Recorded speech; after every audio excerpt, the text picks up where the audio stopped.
Olá, alunos da Escola Miriam Marroquim, Tropa de Elite 2, professor Wagner na área. Vamos lá para mais uma aula de Biologia. Estamos na nossa aula 10, finalizando a parte de características gerais dos seres vivos, ok? As questões 6 e a questão 5. Hoje são 28, né, de abril de 2021, certo? E, como eu tinha falado, vamos lá para as duas últimas questões, né? A questão 5 e a questão 6 do módulo de vocês, certo? Então, na questão 5 diz o seguinte: em animais pluricelulares, as células organizam-se constituindo tecidos.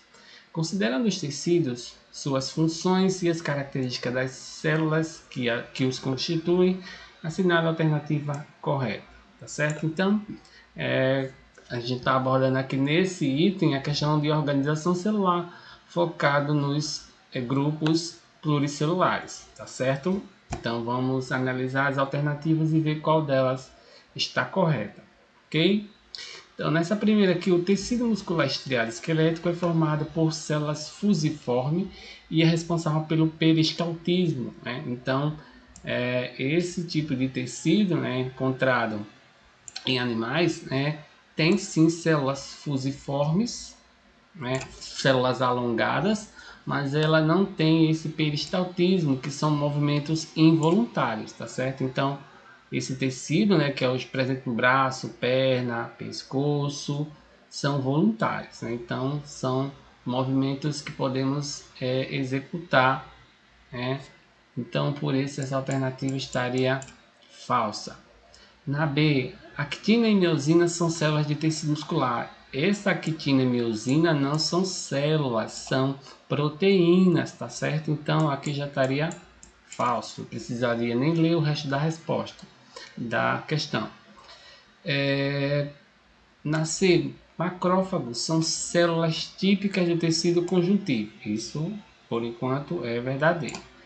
Sendo responsáveis pela formação de células sanguíneas. Isso não é verdade, né? A função desses macrófagos é a defesa do organismo, ok? Então, são células de defesa, são sim produzidas pelo tecido conjuntivo, mas essa não é a sua função, ok? Então, também seria falso.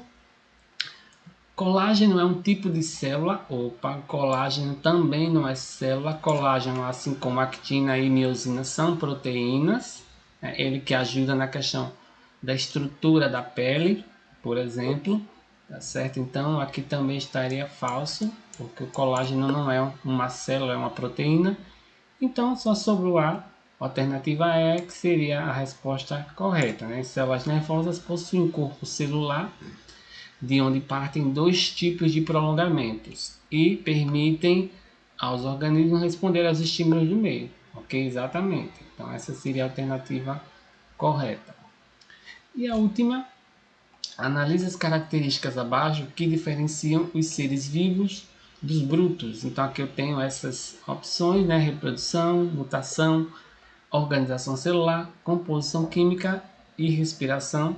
São características gerais dos seres vivos, né? Qual desses itens, ok? Então vimos lá na nossa aula sobre características gerais, né? Que as características gerais são composição química, organização celular, evolução, reprodução, crescimento, nutrição, tá certo? Movimento.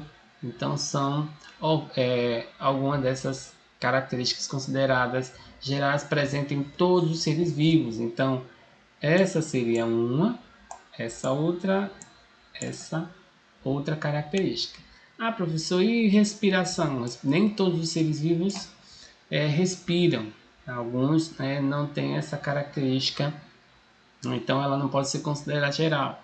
Mutação, né? Então a mutação não é considerada uma característica geral, porque é a mudança no material genético, ok? Então a alternativa correta seria a letra B1, 3 e 4, tá certo? Então é isso, finalizamos a parte de características gerais dos seres vivos. Na próxima aula abordaremos mais um dos conteúdos presentes no módulo de vocês, tá certo? Um abraço e até a próxima.